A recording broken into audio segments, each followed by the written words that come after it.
जो क्षेत्र में काम करेगा जनता के बीच उसी की टिकट मिलेगा।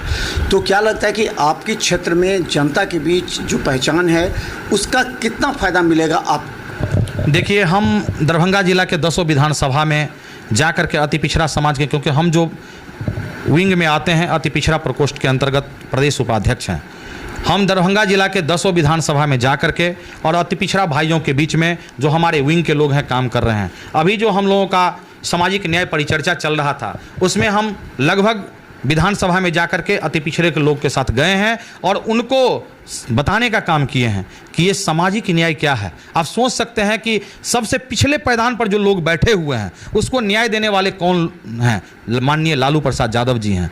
और आर्थिक न्याय का जो काम करेंगे वो माननीय तेजस्वी प्रसाद यादव जी करेंगे। आप देखिए, इतना चीज़ अगर हो जाए तो आर्थिक न्याय होगा कि नहीं होगा, ये हमारे नेता का कहना है। तो आप सोच लीजिए कि हम प्रत्येक 10 विधानसभा में अति पिछड़े भाइयों के बीच जान रहे हैं, बहनों के पास जा रहे हैं, युवाओं के बीच